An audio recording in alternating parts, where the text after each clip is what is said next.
Hello, my name is Jim Lee, and I'm so glad that you're joining me today. My overall topic is sacred portals. What I'm really here to say is it's time for us as a species to wake up. Gosh, we're creating hell on earth, and it's designed for us to create heaven on earth. So it's time for us to wake up. It's time for us to be what I would call a 21st century metaphysician, spiritual leader to make a difference.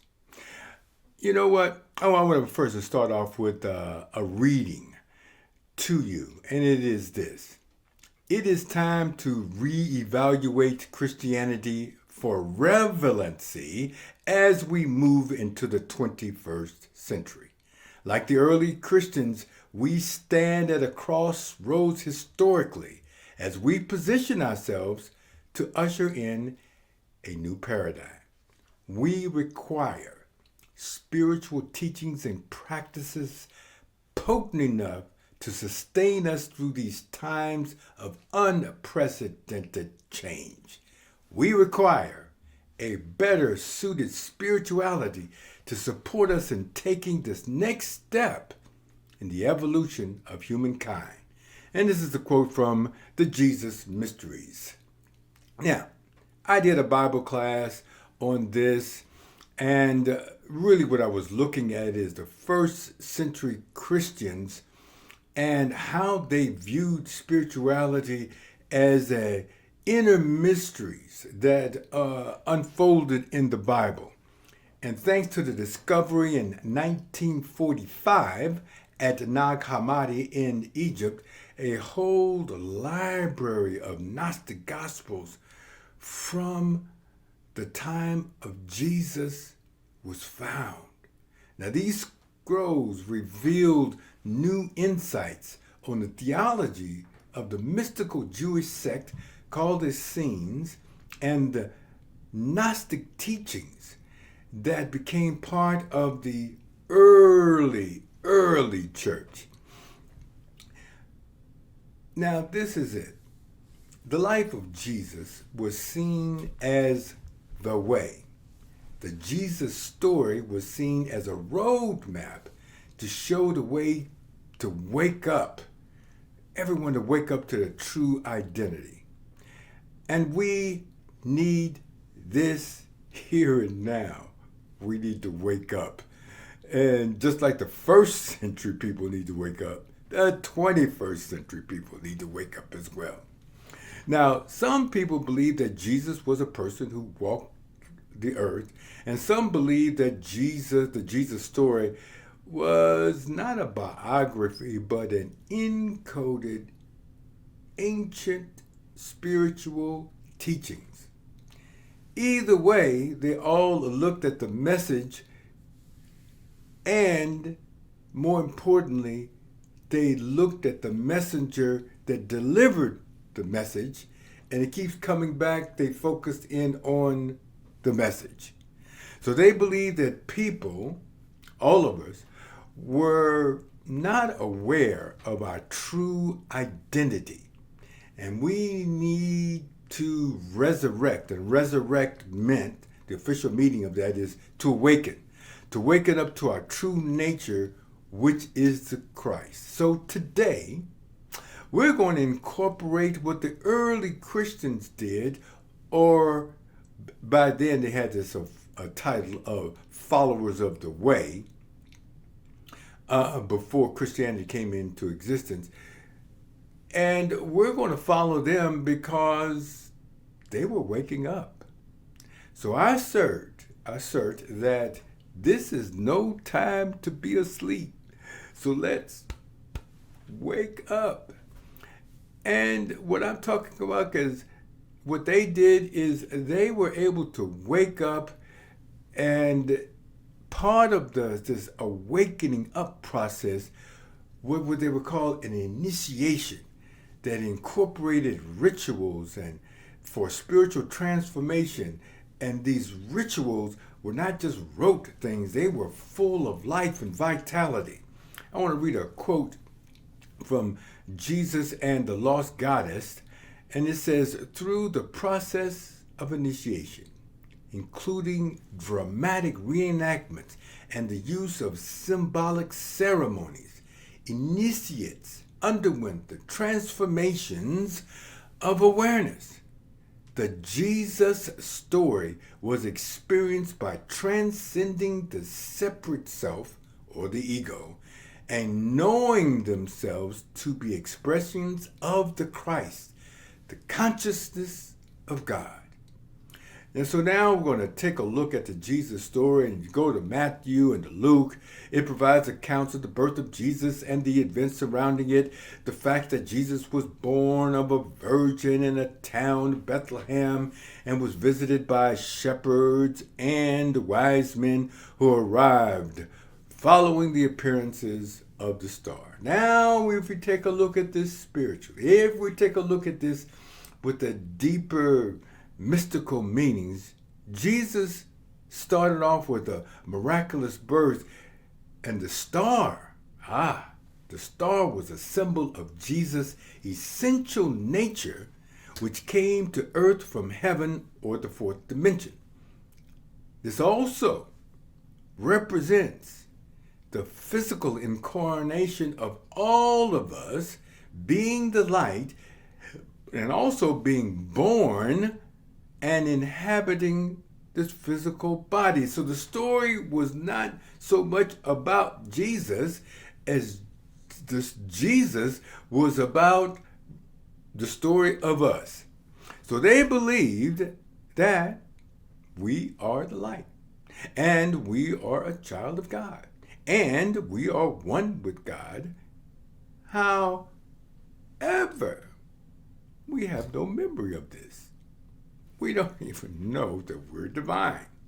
So the Jesus story was to wake us up and remind us of our true identity. Once again, it's time to wake up. And to wake up like the early Christians did, we're going to use a ritual that is designed to be a transformative experience, and it was a transformative experience for them.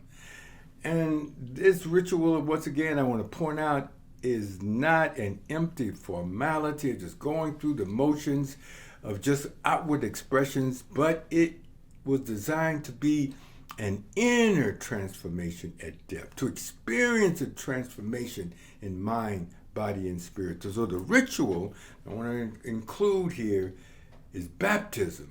It was used to waken us up from the sleep or an illusion. Now, there were three kinds of baptism back then. There was purification by water, and by air, and by fire. And that was to wash away and cleanse so that we can get prepared for this spiritual journey of awakening. It's the very first step. So we're going to talk about that today.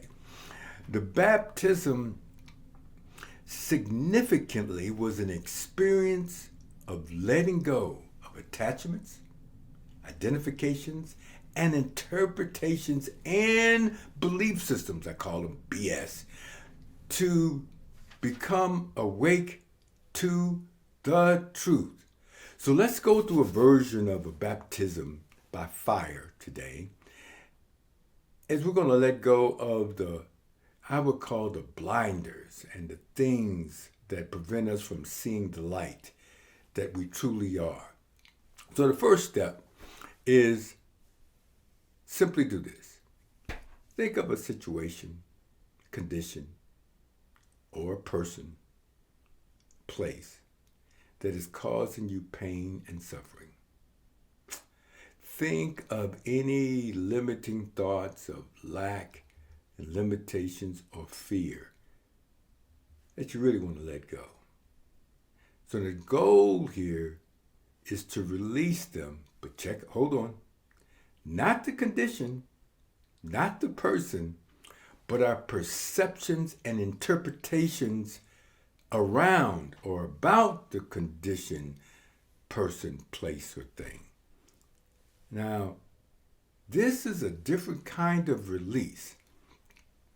as we see this as a process to remove what is blocking us, removing the obstacles so that we can see, so that what looks like a roadblock, an obstacle, really, when we do this, baptism is designed to become a stepping stone to a higher consciousness. So the next thing, what we're going to do is after we identify them, we're going to write it down on a piece of paper. And when we write it down, the goal is to look at the condition and whatnot, but look at how we feel about it, our interpretation about it, and be willing to see it differently. Because now, when we're able to do this, this baptism is designed to be a portal to higher consciousness. So, hold on. Let's take a moment here and breathe. And this is what I would like for us to affirm. My faith reveals the face of love in all things. This is the portal. So, be willing as we write down our thoughts and feelings. You don't have to write a book or anything. You can just write down the person, place, thing on a piece of paper. But also be willing to have a non-attachment and to it, and not a detachment, because if we detach, we turn our back to it, we don't get the blessings. This is to face it, but have a non-attachment to it. And number 2, be willing to see it differently. And number 3, be willing to let love open a new way of seeing and being. And the 4th one, be willing. Now notice you don't have to be perfect at this. Just be willing to trust that God and the universe and love is everywhere, including inside of us and including inside the situation. Okay. Now Jesus demonstrated a non-attachment to all of this as he was cleansed. John the Baptist came and he baptized him before he even started his ministry. This was the way of the Master, Jesus the Christ. And as he was demonstrating that as we go through this life, hey, we need to let go of our attachments and our identification to what angst us, what the world is giving us. And the more we feel the pain and suffering, the more we're anchored in this 3-dimensional world of reality that we need to let go so we can see a new reality, so we can create something new. So Jesus represents the Christ in each one of us. You know what? With that, just breathe in. We've got the power to overcome.